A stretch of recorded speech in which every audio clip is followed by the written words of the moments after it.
The Tulli Papyrus, a transcription of an ancient Egyptian papyrus dating back to the reign of Thutmose III. This puts it in the region of about 1440 BC. In this papyrus, fiery discs are described. Could this be one of the earliest accounts of UFOs in record, or is the papyrus, as some have claimed, a hoax? Join myself and Neil here on Aliens Explored as we discuss the Tulli Papyrus, and it is thanks to our Patreon patrons that we are able to discuss this and other UFO related issues, and in particular we would like to thank our Explorer of the Week, D. Nandwani. Now thank you, D, for helping us to make this podcast. If you too would like to get involved and help us to make more and more podcasts discussing a wide range of UFO related subjects, all you have to do is go over to patreon.com/aliens explored and pick a tier that suits you. We have a wide range of financial tiers with some really interesting rewards associated with them. So go along and have a look and pick one that suits you.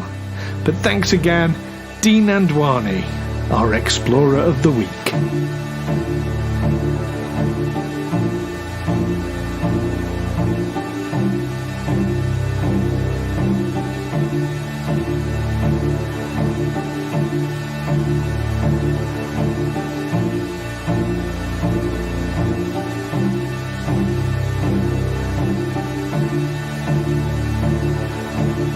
Aliens Explored is a weekly podcast exploring famous and obscure cases of UFO sightings, alien abductions and other strange events from both a believing and a skeptical perspective, whilst keeping an open mind. I'm Stu Jackson, a professional actor and amateur ufologist with a particular interest in the crop circle phenomenon. I'll be debating that otherworldly visitations are real. The truth is out there. And I'm Neil Kelly. I'm a professional actor as well and used to work for the military as an intelligence analyst. I'll be arguing from a more doubtful point of view. I mean, it's all a bit far-fetched, isn't it?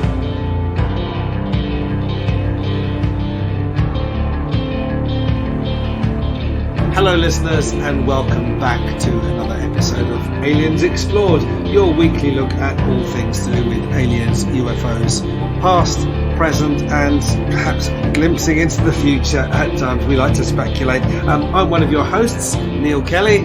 And I'm your other host, Stu Jackson. Speculating Stu, they call me. I mean, they don't. I've just made that up, but that's going to stick now. That's going to. It's not often that nicknames that you choose for yourself stick, but in this case. Absolutely. Yeah, so how you been keeping, Neil? Yeah, very well. Busy. I'm very busy because I've got a proper job now, and and it's gone on. That's to not a proper job. You're still acting. No, I'm still acting. Yeah, but I'm on a salary. I'm actually on a salary, PAYE. So I'm paying tax on my salary and getting paid holidays and things like that. I haven't had that since 2001, and here we are. 21 years later, and I'm back on the payroll. Yeah, and I've been doing my thing as well. I've been on a feature film recently. Nice. As this episode goes out, I'll be about to do a role in a new sitcom. Of course, I can't talk about any of this. If you just breached your NDA? No, if I named them, I would. All right. But I did a feature film. Well, how would you know which feature film it is? It's science fiction. Cards close to the chest. Very excited. It's for science fiction, which is my bag, obviously. It is your bag. Yeah. So it's a very, very exciting time. Obviously, gearing up towards December, which I know for many of our listeners, it's a bit early yet, but December's quite a big time for us normally, isn't it, Neil? It is. It's not going to be for me this year. I mean, for the first time for how long is it? 8 years Since you met me. Since I met you, 2015. So this year, for the first time, I will not be playing my iconic Father Christmas role. I'll be continuing with my Mr. Monopoly role. Have we known each other for 7 years? 2015, we did that. Yeah, so that'd be 7 years this December. Lapland, November, UK. I suppose we met, didn't we? Yeah, Lapland, UK, 2015. Yeah. So we did Harrods 2016, 17, 18, 19. Then I did Zoom Santa 2020, and then I did this Screen Park Santa 2021. Yeah, I did a Zoom in 2020 and 21. Yeah, and I'm back working for the same man as you worked for last time, but in a different place. Yeah, this year. So yeah, it's an intensive time. We need to think ahead because our listeners might remember last year we actually shut down Aliens Explored for the month because we were so busy. Yeah, we weren't here. I was stuck on a farm out in the middle of nowhere. Exactly, and I was knackered. I was working very hard as well.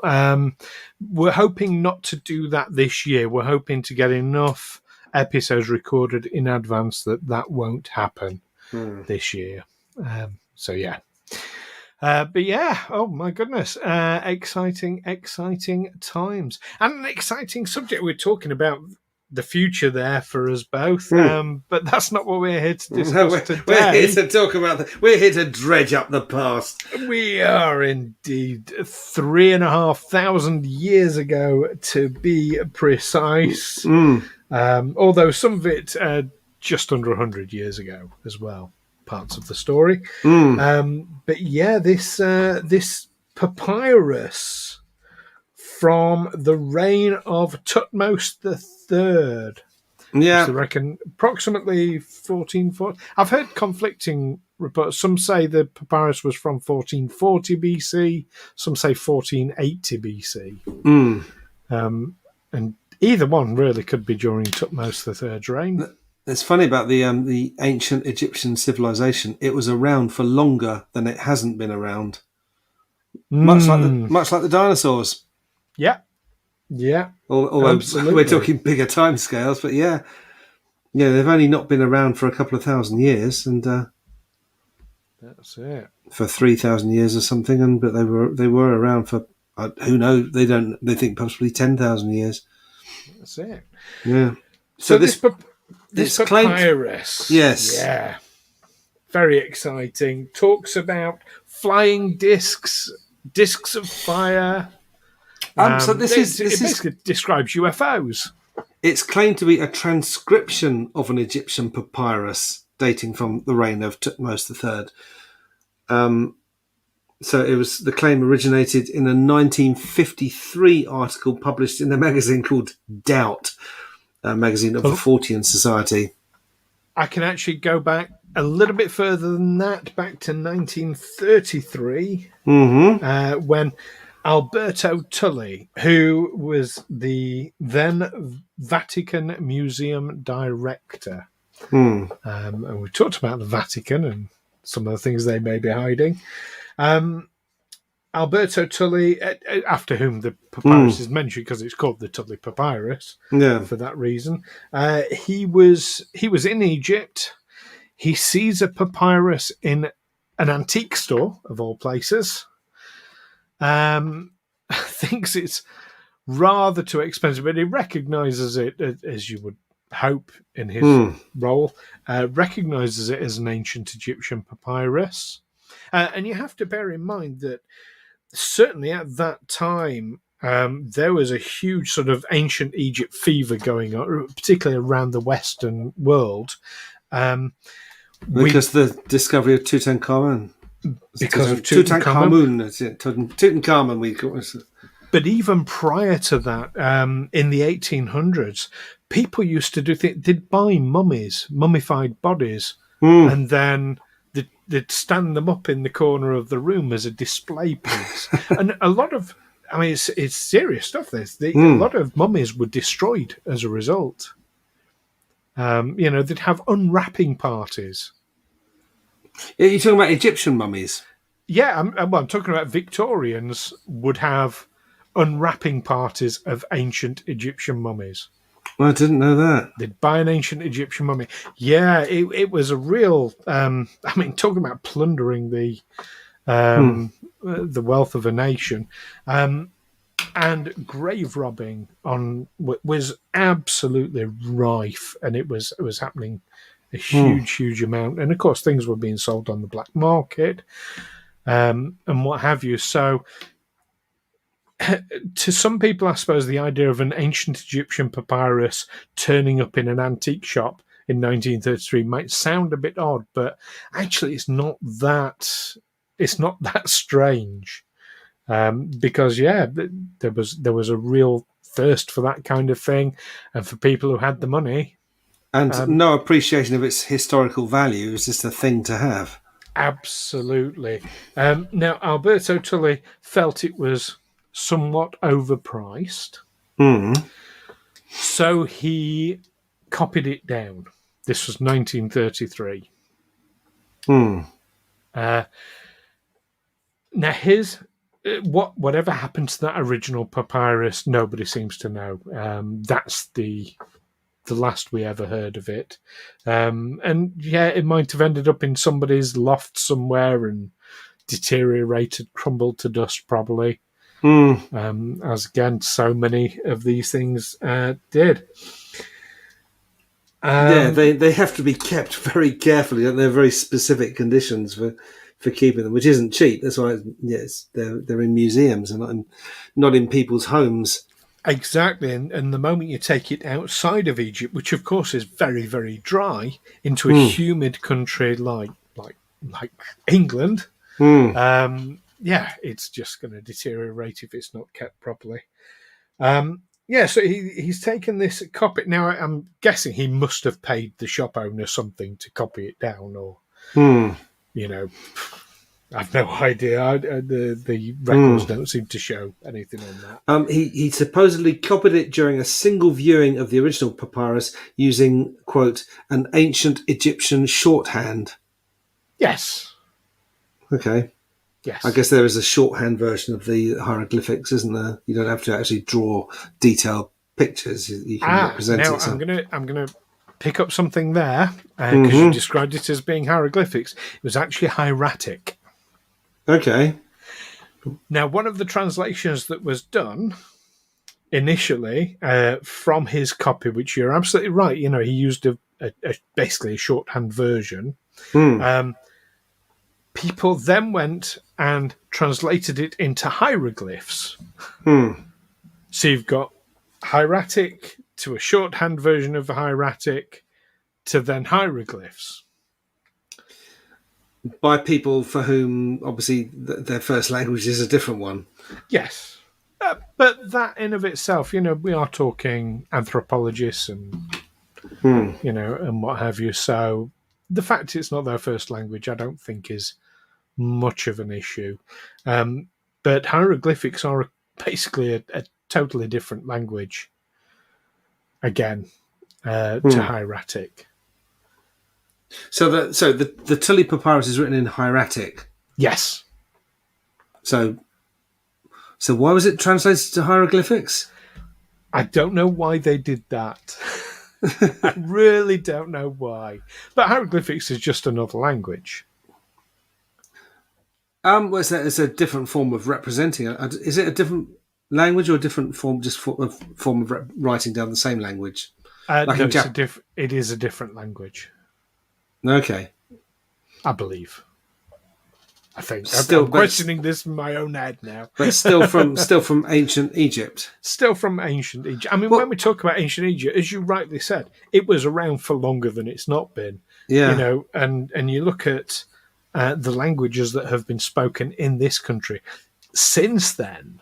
You've got Latin, you've got various forms of English. Latin to English, you could argue, well, it's the same it's the same basic language.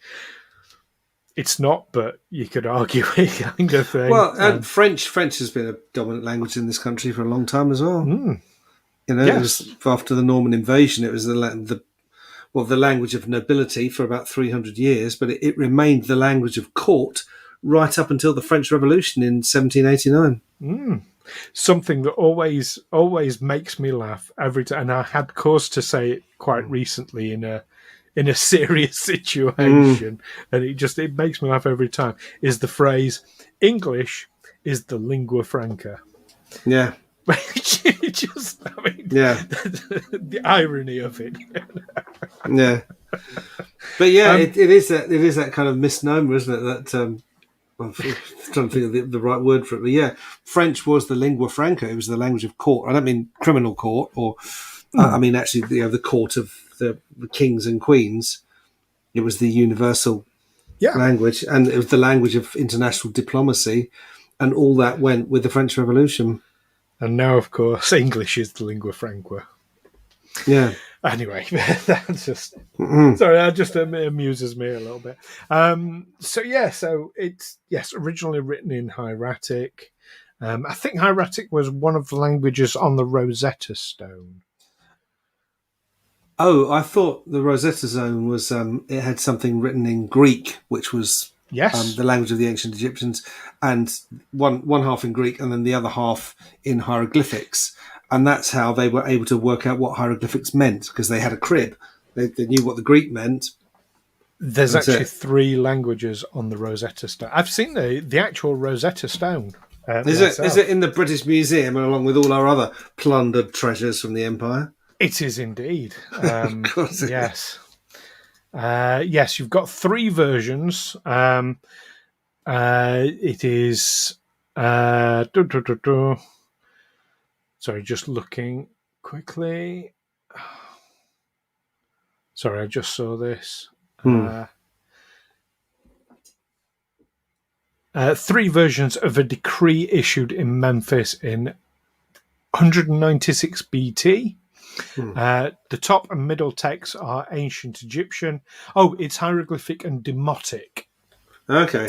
Are the top and middle texts. The bottom one, you're absolutely right, is ancient Greek. Yeah, so it wasn't hieratic, it was demotic. Okay. But, yeah. Anyway, that's slightly off the point. Yes, so... Yeah. Yeah, I mean, the point we're getting at is the content of this papyrus, which made references to circles of fire or fiery discs.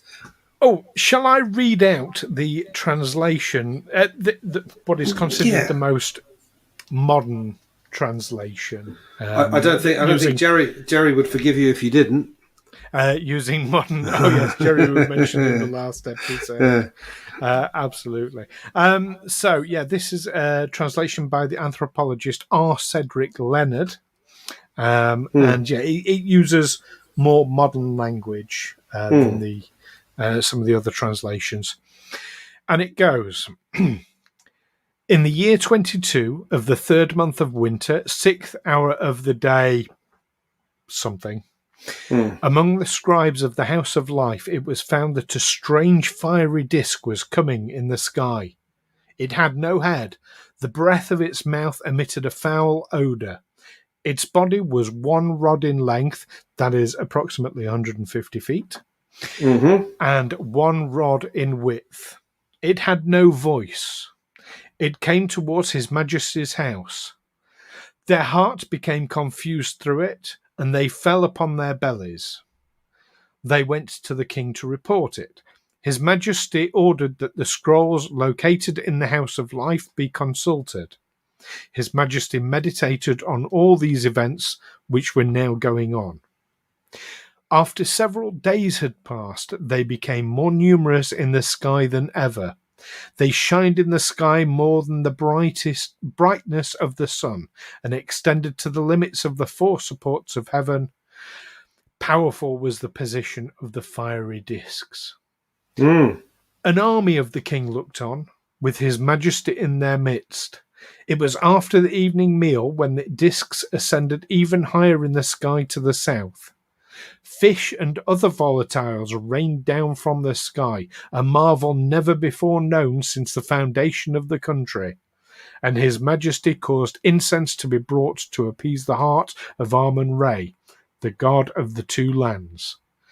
And it was ordered that the event be recorded for His Majesty in the annals of the House of Life to be remembered forever.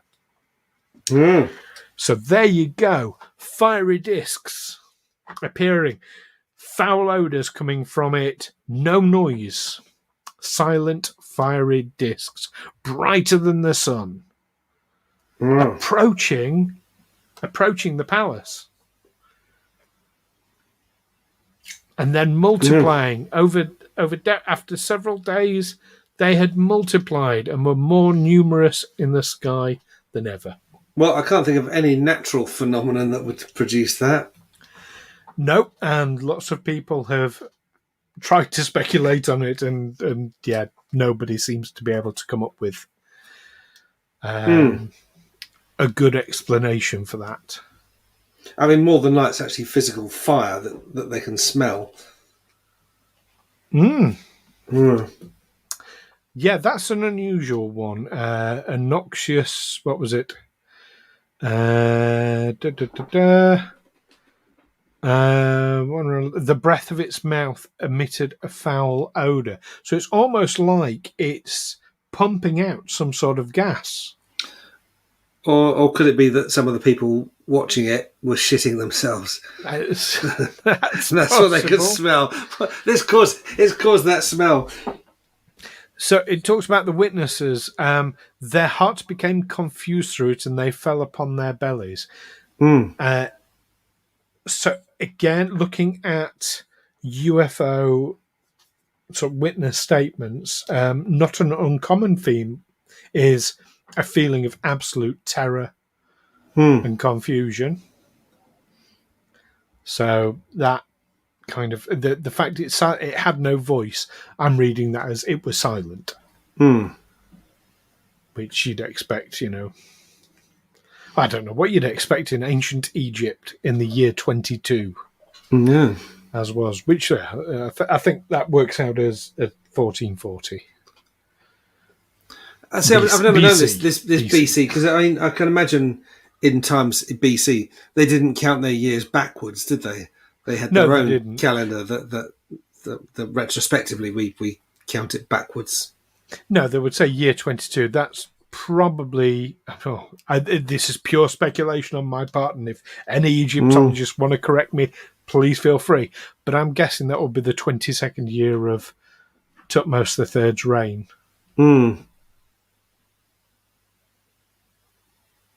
I guess, yeah, that's good. Your guess is good as mine. That seems good. Yeah. I'm sure it's not the 22nd year of human existence, as far as I'm concerned. That there was nobody there over the age of 22. Yeah, exactly. Yeah. I think it's quite compelling. It's quite compelling. I mean, it has been suggested that Tully was subjected to a hoax. I've heard this theory. Yeah. And indeed, yes, there were papyruses that were created as hoaxes because there was a real desire, real thirst for ancient Egyptian artifacts. People faked them. That was quite a common practice. The two who are suggesting it was a hoax, Jacques Vallée and Chris Albeck, of course, one of the main reasons for suggesting it was a hoax is that they've never seen the original. Tully supposedly copied it during a single viewing of the original papyrus, and the original, as he said, has disappeared. And that's probably destroyed now. Probably doesn't exist. They claim the alleged text, his transcription, likely contained errors, making it impossible to verify. But yes. So this is this is the museum director of the Vatican, and the whole, he copied it down in a single sitting. Well, yeah, if the sitting's long enough, how long would you need to copy down that passage? If you've got a couple of hours with it, If he'd paid the shop owner to sit with this thing for a couple of hours and copy it down, from the shop owner's perspective, not only does he get the income from the guy paying to copy it down, but he's also still got the papyrus to sell. Yeah. So, win-win from the shop owner, if that's the case. I reckon, copying it down a couple of hours would do. So a single sitting, that's perfectly reasonable. Presumably Tully could read, he understood what the papyrus was saying, so he knew which bit to copy, or did he just copy the whole thing? I suspect he copied the whole thing, because that is a translation of the entirety of it. Okay. A papyrus is a single scroll. It is, yeah. I remember when I was working at the Tower of London and we were doing calligraphy. We were copying. We actually had quill pens and ink and doing calligraphy, and we were able to make quite good copies of these sample documents, but we couldn't read it, couldn't understand it because it's in Latin, and also the shape of the letters made it very difficult to. Is that an A or an E or whatever? So we couldn't read it, and I did wonder if in times past there would have been scribes who would have been given a document to copy that they weren't capable of reading and understanding it, but they could make an exact copy of it. Like a human photocopier, really. Yeah. So yeah, absolutely. That offers security, doesn't it? If you want to copy a secret document, get it copied by someone who can't read, but who can copy them. Certainly, Tully's role would, even if he couldn't read the hieratic directly, he would absolutely know and understand the importance of being accurate in his copying. He would, but if you're copying something that you don't understand, I imagine it'd be quite easy to make a mistake, that you'd read the same line twice, or you would miss a line, or you'd be constantly doing that because what you're writing down makes no sense. It's just a picture that you're copying. Well, no, I think it'd be easy to do. I don't think you'd miss a line because you know what you've already written and you can just match that up to where you are.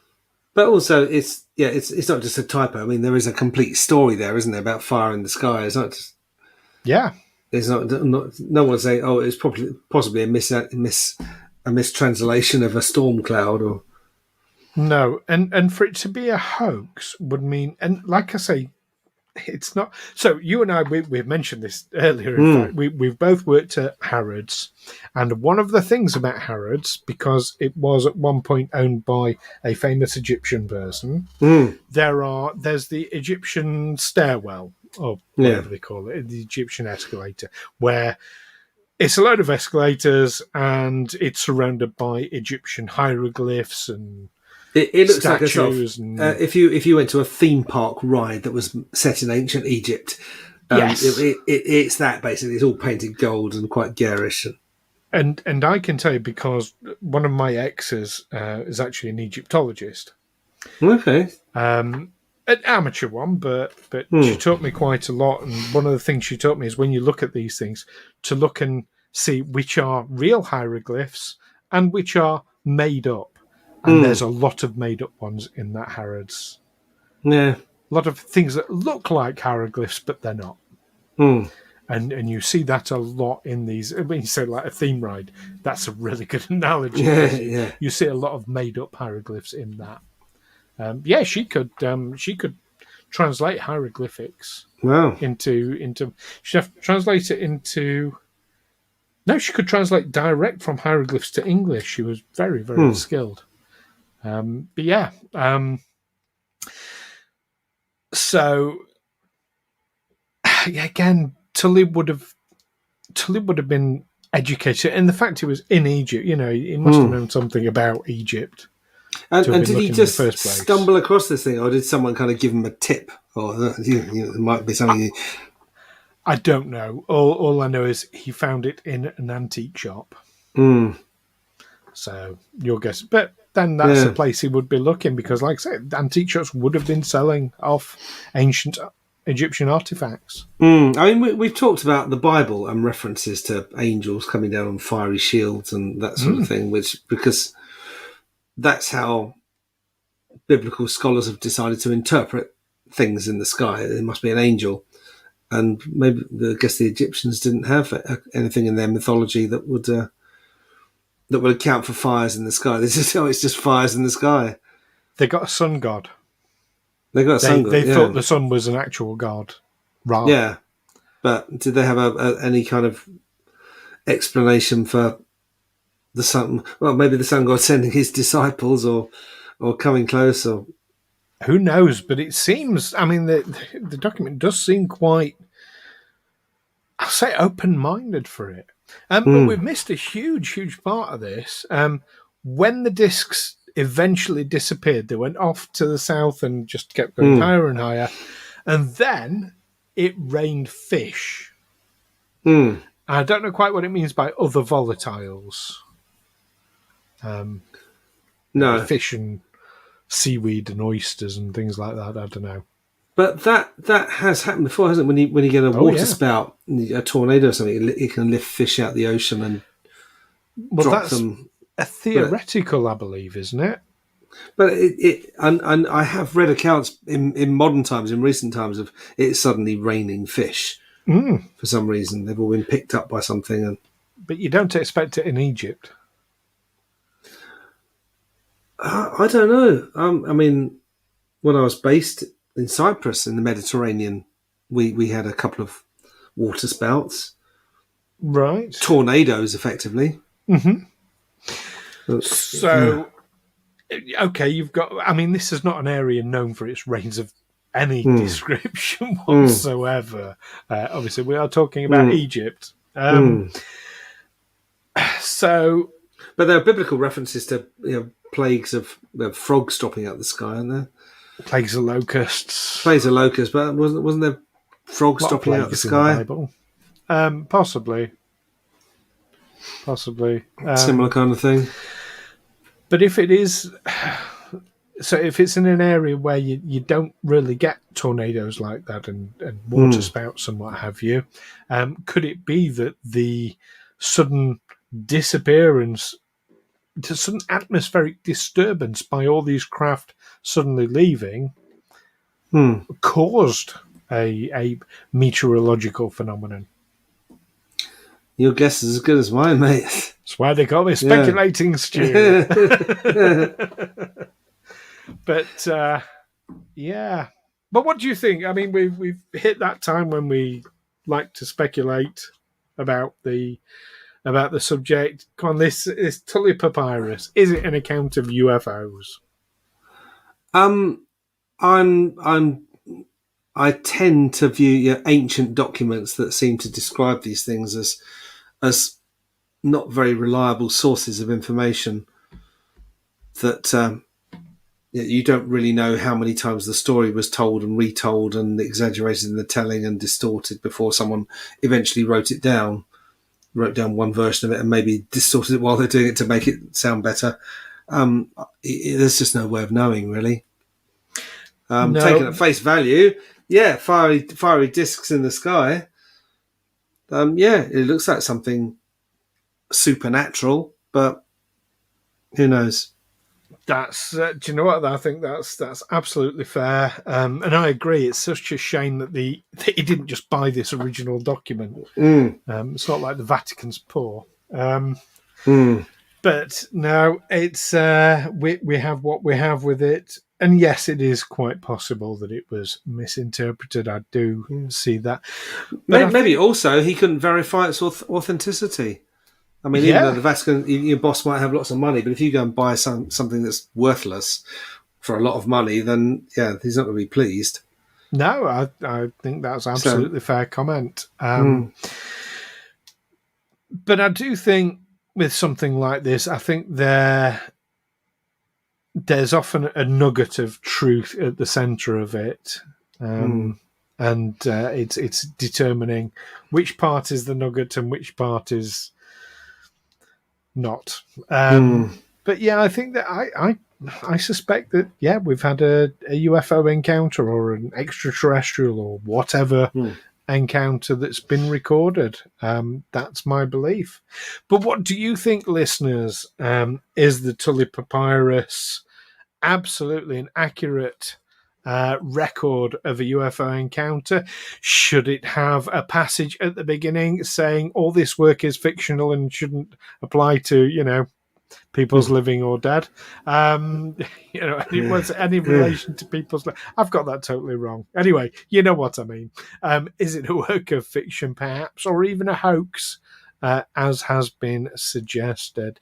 Do let us know exactly what you think via the usual means. You can contact us on Facebook, on Twitter, on Instagram. Of course, I always forget to mention Instagram, but we are on there as well. You can find us by searching Aliens Explored, or you can email us, aliensexplored@gmail.com, and our very special Patreon. What's the word I was going to use this time? I always go Patreon patrons, but Patreon members. Members, yeah. Need to remember that one. Very special Patreon members all get access to our exclusive Discord server. So you can chat with us and other like-minded folk about this episode and about any of the episodes, and indeed about anything related with ufology. Do have a look. Links are in the description below. Join us next time, though, when... I've been talking about speculating, Stu. We're going for a real speculative episode next time, Neil. As suggested by our regular listener, Michelle, we're going to be asking the question, are UFOs really time travelers? Join us last week. Or are they just as a matter of course time travellers? Join us a week ago to discuss that. Now join us next week when we'll be exploring that particular question. In the meantime, keep watching out for all sorts of ancient documents, and of course, keep watching the skies. Take care for now. Catch you next time. Bye-bye. Aliens Explored is a Fecal Films production in association with Juicy Falls. Music by Darren Mafucci and editing by Stu Jackson. Find us on Twitter or Facebook by searching Aliens Explored, or visit us on aliensexplored.com.